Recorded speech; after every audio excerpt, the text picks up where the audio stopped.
Bonjour à tous, ici Xrem. Aujourd'hui, un épisode Making of tout à fait spécial car nous allons parler de musique. Je suis dans l'antre, dans la grotte, dans la caverne de Yann. Bonjour. Yann, que vous connaissez déjà à travers le rôle du Capitaine Zone. Et ceci est mon équipage.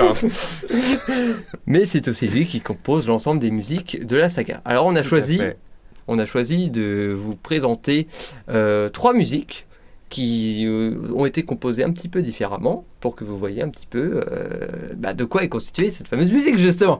Et rentrer dans le détail. Pas trop non plus. Mais un petit peu quand même. Pour ce making-of, on va se concentrer vraiment sur ce qui constitue la musique d'un point de vue sonore, donc autrement dit les notes, le rythme, l'harmonie, et pas sur comment c'est fait, quel plugin, etc. Vraiment, on reste sur la musique elle-même. Voilà, tout à fait. Nous allons commencer par vous présenter une musique composée pour le chancelier, mais en particulier pour Kreuzberg. Une musique qui s'appelle Plan de colonisation. Une musique de gros méchants. Alors Yann, est-ce que tu peux nous faire écouter la musique? Alors, il y a une petite intro qu'on va passer, on y reviendra tout à l'heure. Le thème en lui-même commence ici.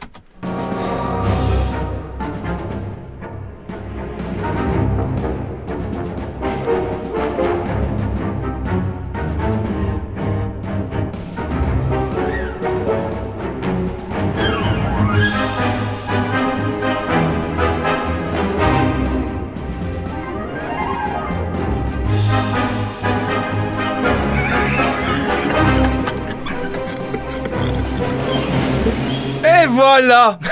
Voilà, donc c'est une musique que vous avez pu découvrir à partir de l'épisode 10 de la saga, dans la scène de dialogue entre le chancelier et Kreuzberg, justement. Tout à fait. Commençons par décortiquer le morceau. Alors, quelle couche en premier? Quelle est ta fondation pour ce morceau? Alors, donc pour ce morceau, j'ai commencé par un thème qui m'est venu en tête, le fameux tung tung tung tung toudoum. Donc ce thème, je l'ai d'abord joué aux cordes, plus particulièrement aux altos. Écoutons-le. Voilà. Il est très simple. Donc j'ai décidé de l'embellir avec d'autres instruments. Donc on appelle ça un doublage. Ça se fait beaucoup en écriture orchestrale. Donc là, je l'ai doublé avec des woods, des bois. Donc c'est un mélange de flûte, de hautbois, de clarinette, etc.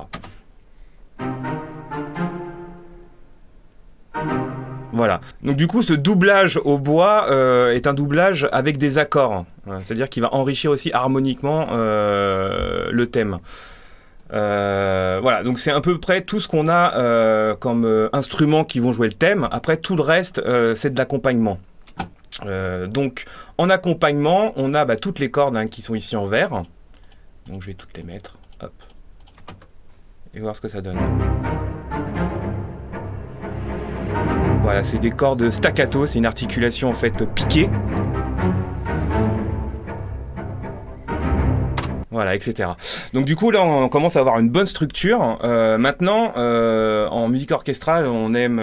moi, en tout cas, j'aime souvent enrober, donner un peu de complexité pour que ça paraisse réaliste. Parce que le problème avec les banques de sons orchestrales, les instruments virtuels, c'est qu'il y a une limite au réalisme et des fois, ça s'entend.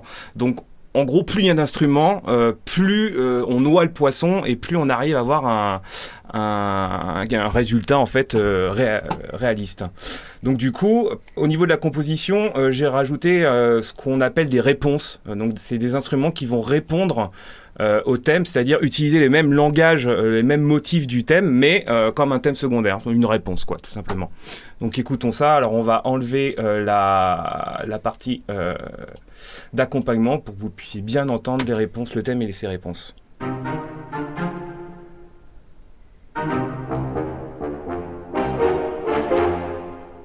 Voilà.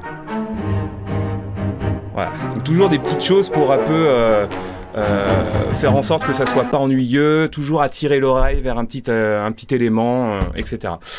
Du coup, maintenant qu'on a vraiment notre base, donc le thème, ses réponses et son accompagnement, que je vais remettre en solo, Il y a un troisième élément qui est bien sûr la base rythmique. Donc c'est-à-dire la caisse claire, elle est ici. Donc là, la caisse claire, elle était un peu sèche, un peu trop devant, elle se mariait pas assez avec l'ambiance orchestrale, donc du coup j'ai fait ce qu'on appelle une technique de layering. Et donc là, c'est un son de caisse claire qui est en lui-même assez moche, que j'utiliserai pas tout seul, mais mélangé les deux en même temps, voilà, on a quelque chose le son que je voulais avoir. Alors, la caisse claire, c'était la seule indication que je t'avais donnée. Que X-Ray m'avait donné, en effet. Voilà. L'idée, c'était vraiment que ce soit un thème militaire, quoi. Le Kreuzberg et la commandante des armées, et pour moi, armée, caisse claire, comme dans les marches militaires, tout simplement. Voilà. Mais, vu qu'on aime bien s'amuser, on a décidé de changer la métrique. Parce qu'une marche, généralement, c'est du 4-4, c'est-à-dire 4 temps par mesure, c'est-à-dire quelque chose de très carré. Là, on a essayé de se donner un petit défi et on l'a fait en 7-4, voilà, qui est une métrique de mesure un peu instable. Donc, c'est 7 temps dans une mesure. Donc, le truc en entier, au niveau de la caisse claire, le motif, l'ostinato, ce qu'on appelle l'ostinato rythmique, donne ça.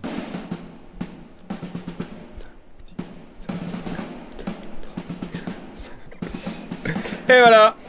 Donc du coup, ça a été une grosse galère pour trouver les thèmes, parce que du coup, généralement, les thèmes, il fallait garder une stabilité dans cette métrique instable. Bien sûr, après, on a tout ce qui est, voilà, hein, c'est important, des petites cymbales et tout pour donner un peu de relief. Maintenant, la dernière chose que j'aime bien rajouter dans l'écriture orchestrale, c'est ce qu'on appelle des runs. Alors, les runs, c'est des petites phrases mélodiques ou des motifs mélodiques, donc qui sont encore des plus petites phrases, qui sont jouées très rapidement. Voilà, donc ça, en fait, ça permet vraiment de rajouter du réalisme à la création orchestrale processée par ordinateur. Donc, ces petits motifs, on va les écouter tout seuls. Petite flûte. Voilà. Donc ce genre de petites choses en fait qui, une fois qu'on écoute tout en entier, ajoute vraiment la richesse.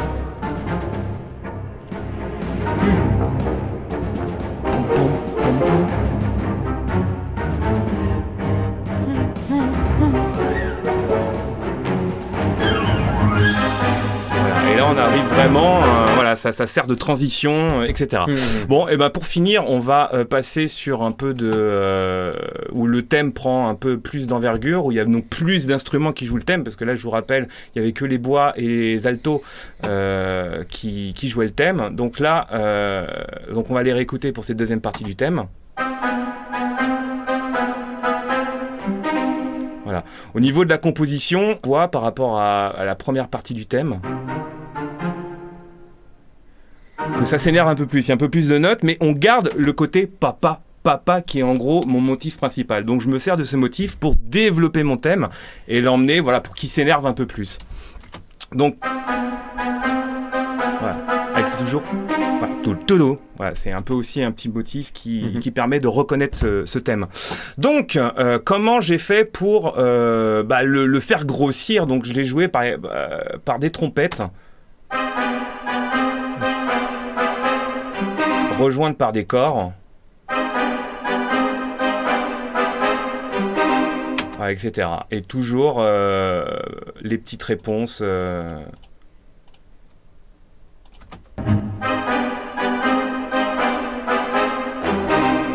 Voilà, les pistes de réponse qui servent plutôt à appuyer les fins de phrase. Voilà, avec les cordes, les cuivres basses. Donc là, vous voyez en bleu, c'est encore ces fameux runs qui viennent nous divertir l'attention. C'est violet. Non, c'est du bleu, c'est du bleu. C'est du bleu azuré, on va dire. Donc du coup, écoutons ce que ça donne.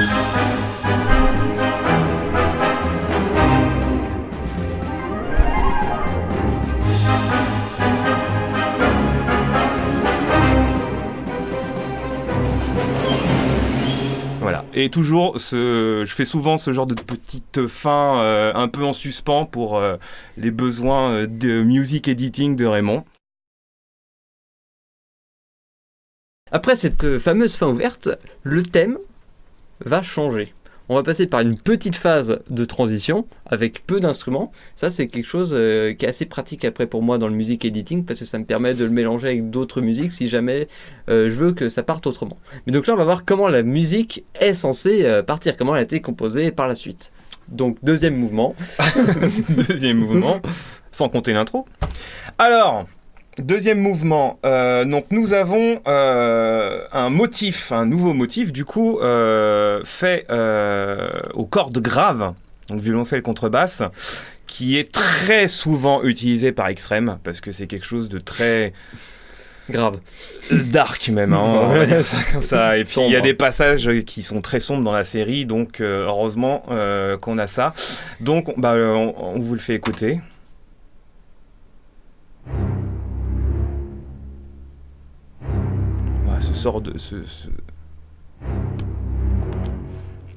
Voilà, donc ces sortes de nappes rampantes de cordes. Ça, j'adore. Voilà, donc ça, voilà, rien que ça, bon, voilà, ça. Je pourrais faire un épisode juste avec des morceaux comme ça.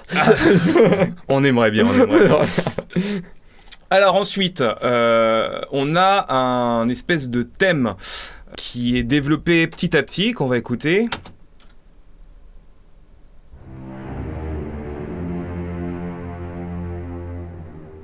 Voilà. Donc on reste dans l'ambiance dark, mais on garde quand même des petites caractéristiques du motif du thème précédent, comme la fin. Toujours cette petite fin, pour qu'on reste dans le même univers. Ensuite, ça bien sûr, comme d'hab, je le double, donc là avec des cuivres. Donner vraiment ce côté méchant en fait. Bon, les cuivres ne servent pas qu'à ça, mais là en l'occurrence ils sont très bons dans le rôle de méchant. Et enfin, des coilleurs, des chœurs humains. Parce qu'on a pas essayé autre chose, mais des chœurs donc de voix humaines. Donc qui vont donc des voix même d'hommes qui vont ajouter à la gravité.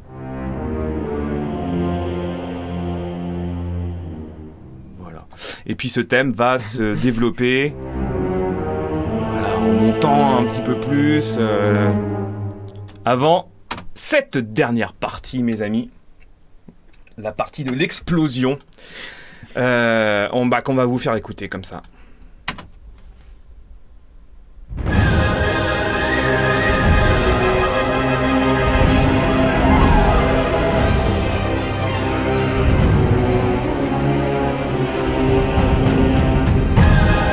Il y a énormément de choses à dire, mais on va essayer d'être concis, mon cher Extreme. Déjà, je vois qu'on est passé en 4-4 d'ailleurs. Et oui, on est passé en 4-4 à partir de cette partie-là. Très bien, très bien. À partir de cette partie-là, parce qu'il n'y a plus le côté militaire, il n'y a plus de caisse claire. Effectivement. Donc, on garde juste le côté dark. On garde le côté dark, tout à fait. Alors, comment c'est fait on va commencer par le thème qui joue, donc qui continue à se développer par rapport à l'intro ici. Et il va être là, cette fois-ci, rejoint par donc les cuivres et par des chœurs d'hommes encore.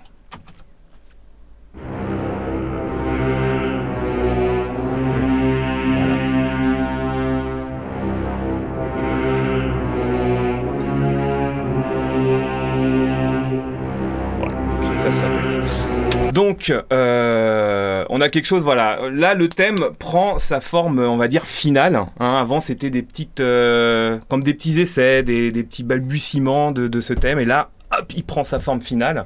Et en grande pompe, avec des trompettes qui font un effet...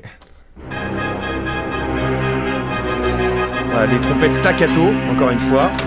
Alors là, le rythme, en fait, c'est un rythme en fait régulier qui s'accélère petit à petit, donc qui passe de la croche ta ta ta ta ta ta ta ta, au triolet, légèrement plus vite, ta ta ta ta ta ta ta ta ta ta. Voilà, ça c'est un procédé orchestral qui est utilisé pour donner de la tension, tout simplement. Hein, c'est quelque chose qui s'accélère, etc. Donc là, on a la même chose, alors pas exact tout à fait, mais le même procédé avec les cordes, donc elles qui sont, vous le voyez, qui sont quand même 2 fois plus lentes.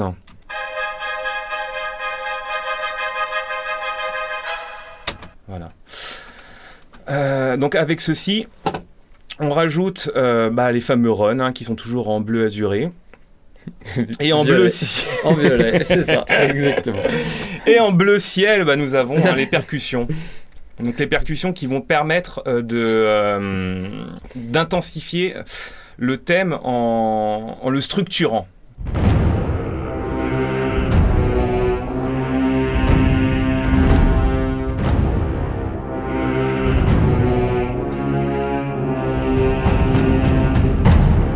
Voilà. Pour résumer, on a les trompettes et les violons qui font leur truc un peu tendu. On a le thème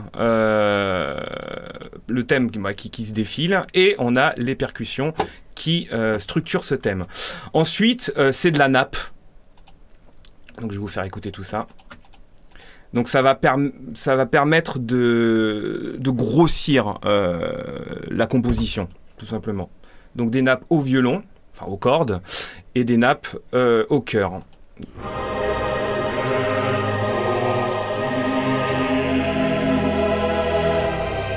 Alors, tout simplement, on rajoute une harmonie. Voilà. Ensuite, cette harmonie est un peu enrichie avec des arpèges de violon.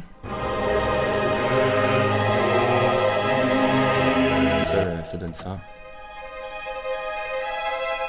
Voilà, puis un côté un petit peu heroic fantasy, je dirais, mais dark plutôt. Enfin voilà, ce type d'orchestration.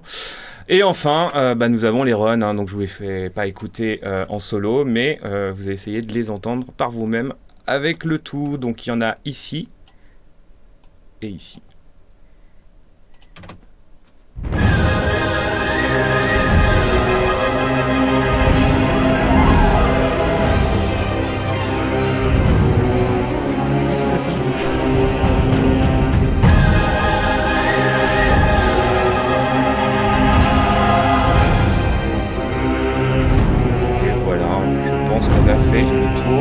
Cette partie-là.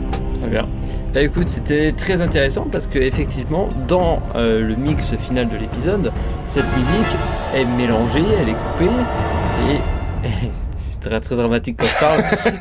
et souvent, il y a beaucoup d'autres couches de sons, comme je vous ai montré dans la précédente vidéo, entre les ambiances, les bruitages, les sons de vêtements et les dialogues, surtout les dialogues. Et les dialogues, bien sûr. Donc du coup, c'est intéressant de l'écouter en solo pour voir comment c'est fait.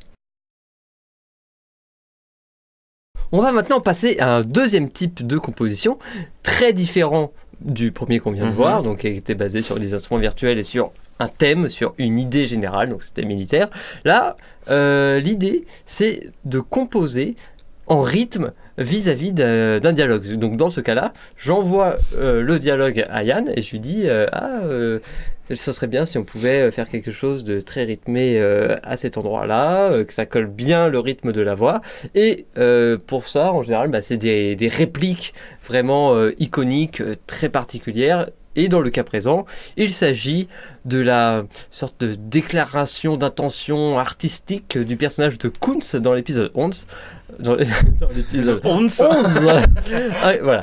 Personnage qui a été brillamment incarné par Camille et qui méritait du coup une musique originale. Alors cette musique originale est doublement spéciale, intéressante, parce qu'elle a aussi été composée à 98% avec de vrais instruments.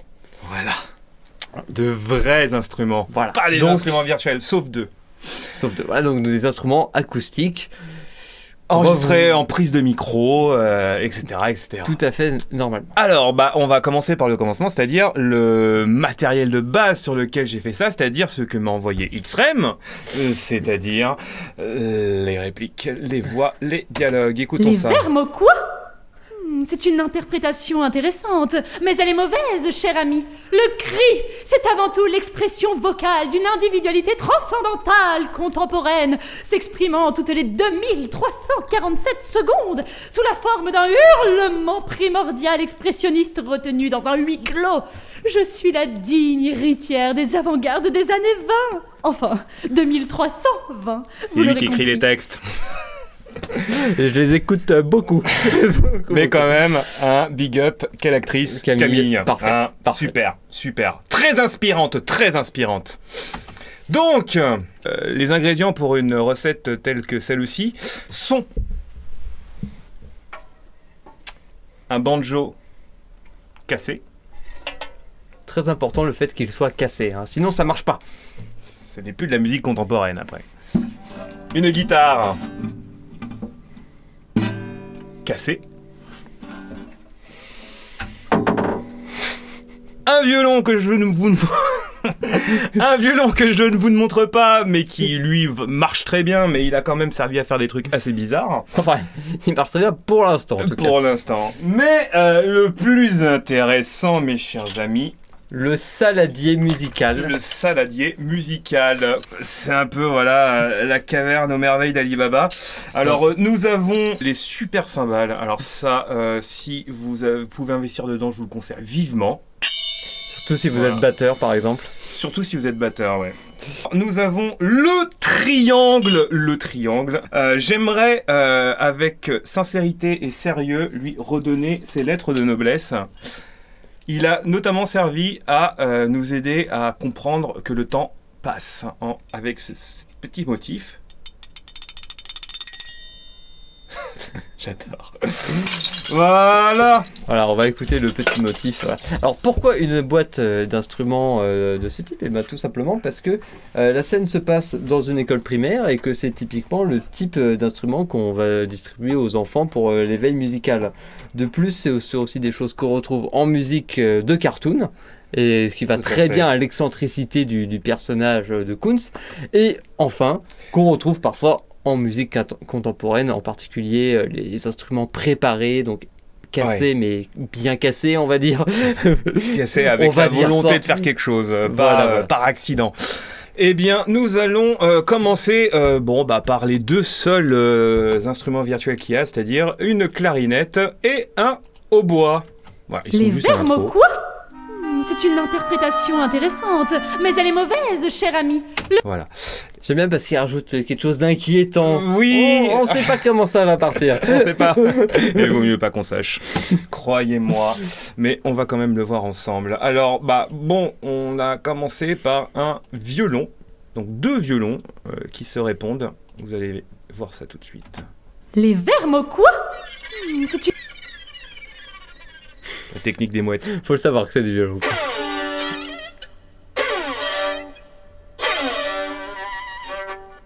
C'est harmonique. Plutôt. Là, on entend bien question-réponse gauche-droite, donc il joue sur la panoramique. Et ce qui est très intéressant dans ce passage, vu que le personnage bouge, il y a des bruitages à gauche, à droite, voilà, il y a du mouvement là. Il y a du mouvement. Et puis du coup, ça m'a inspiré aussi pour accentuer ce mouvement. Alors, ensuite, on va écouter le banjo cassé et la guitare désaccordée.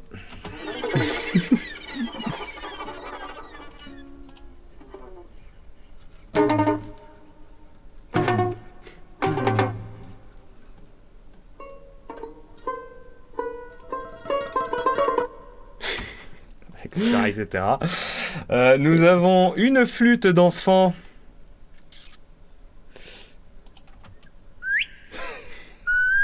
Ça, j'adore. Peut-être qu'on l'aurait sur le on peut l'avoir. Cherche-nous ça, X-Rem. Ensuite, la petite flûte à bec.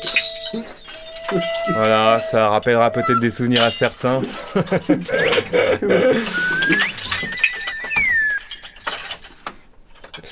Et puis, il y a un instrument assez particulier. Est-ce que tu l'as retrouvé ? Oui, tu as la flûte à bec, mon petit Raymond. Est-ce que Ah, elle est là ! Il est là. Voilà. Donc voici une flûte à piston, tout simplement.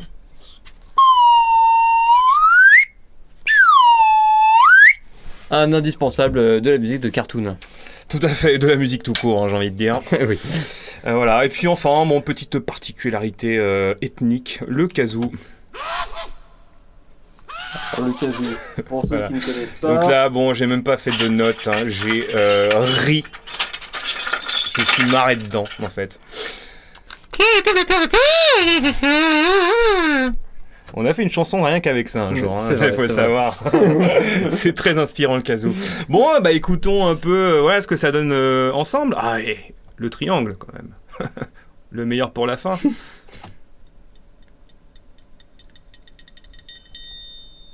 C'est prêt. Vous pouvez manger. Attention, les ondes sont dangereuses pour la santé. C'est parti. Terme quoi? C'est une interprétation intéressante, mais elle est mauvaise, cher ami. Le cri, c'est avant tout l'expression vocale d'une individualité transcendantale, contemporaine, s'exprimant toutes les 2347 secondes sous la forme d'un hurlement primordial expressionniste retenu dans un huis clos.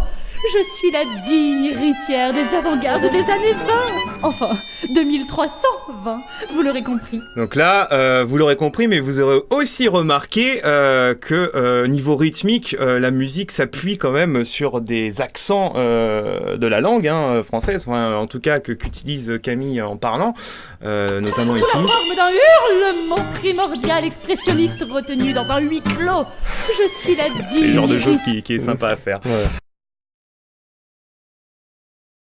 Passons maintenant à un troisième morceau que cette fois nous allons plus survoler. On retourne dans de la musique de thème avec une composition de type orchestral, encore une fois fait avec des instruments virtuels. Il s'agit d'une musique qui s'appelle Fugue, qui est composée en 3 mouvements. Et on va s'attarder sur le premier et le dernier. Voilà. Car le deuxième, il ne me semble pas que je l'ai encore présenté. Et donc on va pas vous spoiler la musique non plus. Il est assez typé, donc il ira quand il ira. Voilà. Quand il ira, tout à fait. Donc nous avons, alors déjà, expliquons à nos auditeurs, on se croirait sur Monde Radio quand je dis ça. Géopolitique actuelle. Un contexte géopolitique. Bref, donc... Thermodynamique, c'est cognitif. La fugue, qu'est-ce que c'est que la fugue? La fugue est une forme musicale qui... un concept. Donc la fugue, en gros, c'est comme un canon, comme le canon de Frère Jacques, par exemple, où on a une mélodie qui se répète à divers instruments pendant que l'autre continue. La seule différence avec un canon, c'est que il y a beaucoup de voix. Là, il y en a pour le coup, il y en a 4, donc qui vont jouer un motif donc assez court. Alors, je vais vous le faire écouter ce petit motif assez court.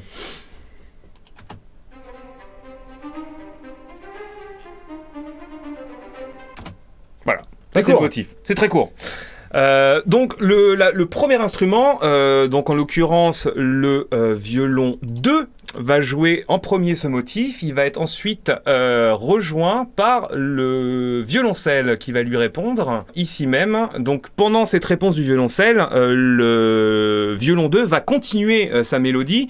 Sauf que le but du jeu, c'est que la mélodie soit sympa à jouer et sympa à écouter, mais il faut qu'elle s'adapte à l'harmonisation du motif principal qui du coup lui continue à se répéter au sein des différents instruments. Donc on va voir toutes les voix, les 4 voix principales à l'œuvre. Voilà, on va écouter ça vite fait.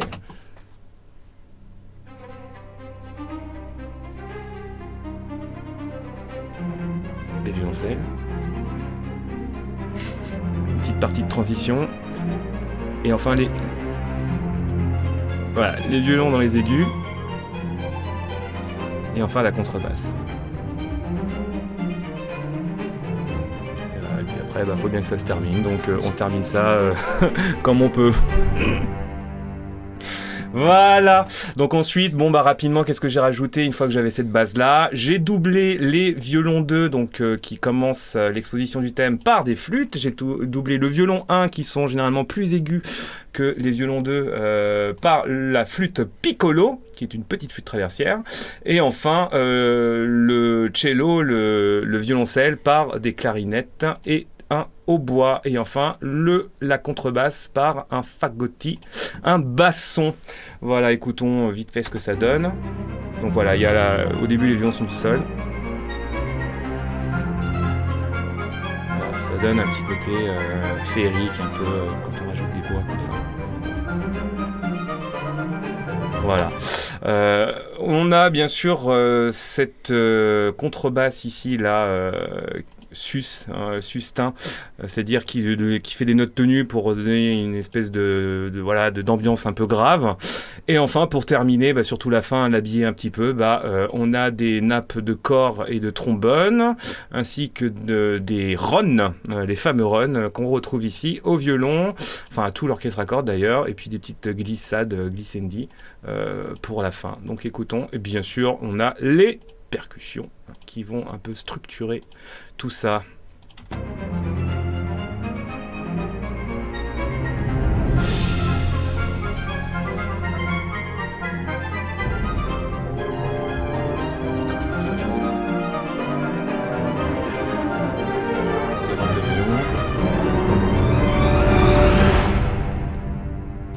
Là,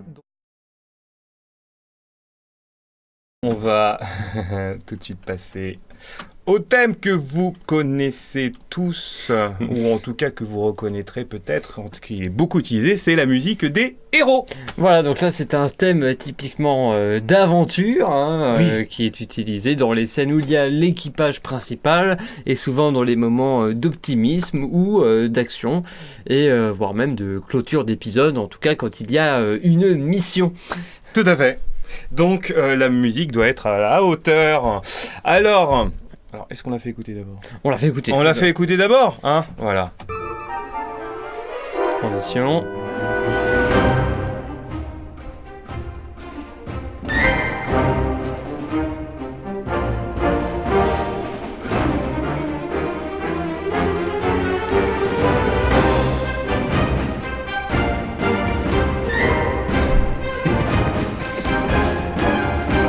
Et la fin.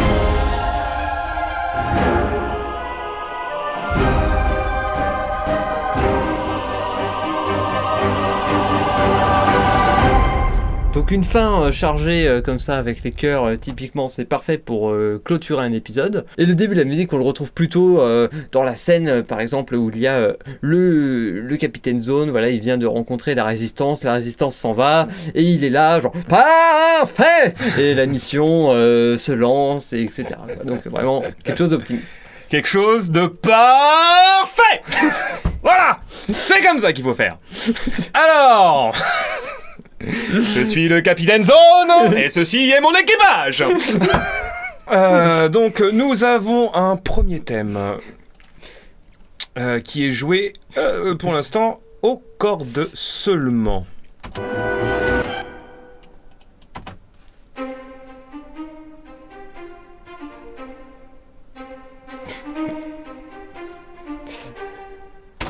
Voilà, donc ça c'est vraiment le motif principal qui va ensuite, quand il le répète une fois, qui va être doublé par les trombones. Pour le côté aventure. Ensuite, tout le reste pour l'instant, c'est de l'accompagnement. Alors l'accompagnement, c'est tout simplement des cordes en staccato.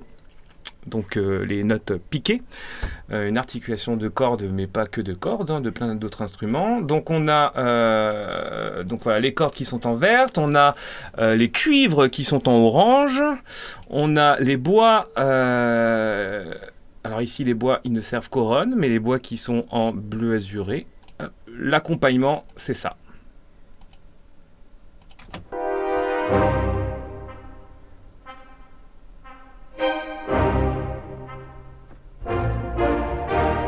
Donc l'accompagnement, voilà, clairement, il a un rôle d'accompagnement. Il soutient la mélodie, il lui donne des accents au moment où il faut en avoir. Et le tout est orchestré avec, bien sûr, des percussions. Des percussions, les percussions, il y a une caisse claire, on va les écouter en solo.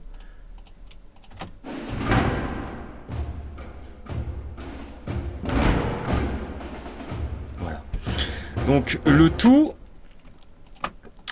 avec les petits runs, hein, ici. On voit.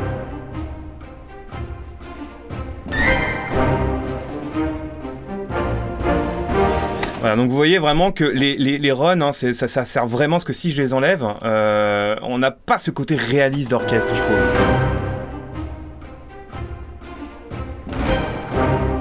Voilà, on a un petit pop pop qu'avec les... Je vais y arriver. Avec les runs, voilà, on a vraiment... Voilà, ce petit truc... Voilà, il est à nouveau ici. Moi j'adore ça. Ensuite, on a un petit passage justement qu'on aime beaucoup, hein, c'est là-dessus qu'il y a le fameux parfait du Capitaine Zone. Donc du coup, voilà, ça c'est vraiment...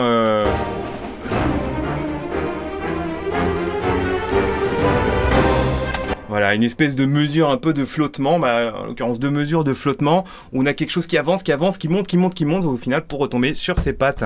Donc ça, c'est l'harmonie, hein, vite fait, ça donne ça. Si j'ai bien tout...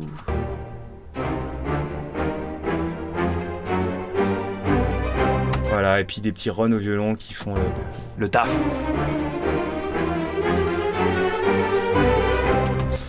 Voilà, très sympa. Et ensuite, on a donc encore une fois le thème, mais cette fois-ci avec beaucoup plus d'instruments, enfin un peu plus d'instruments. Notre orchestration.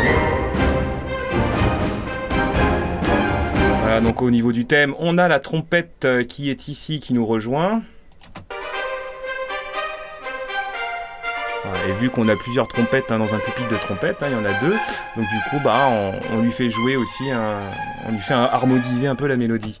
On sent aussi la caisse claire qui est marquée, encore une fois, pour donner un côté marche. Quoi. Oui, marche, voilà. Parce que pas tant militaire que plutôt fanfare peut-être, un peu plus joyeux en tout cas. Ouais, plus joyeux, plus fanfare, ouais. Plus fanfare carrément. Mais voilà, donc une caisse claire marquée peut symboliser plusieurs types de choses, quoi, que ce soit joyeux ou moins joyeux, donc, comme dans le cas du thème de Kreuzberg du coup. Voilà, c'est vraiment militaire, quoi. Donc ça rigole pas. Ici, on est plus dans l'aventure. Et la fin, du coup, la fin, on a les chœurs qui se rajoutent pour rajouter un peu d'épique.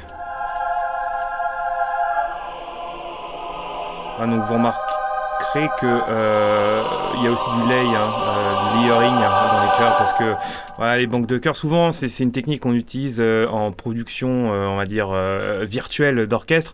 C'est que il n'y a pas un son bien, des fois les sons écoutés tout seuls, ils manquent de quelque chose, ça sonne pas très réaliste, etc.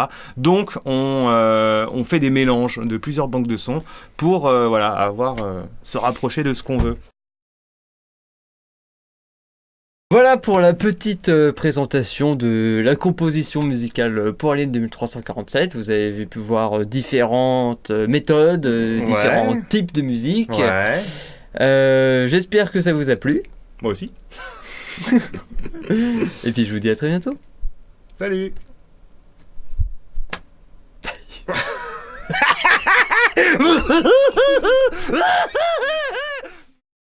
3, 4.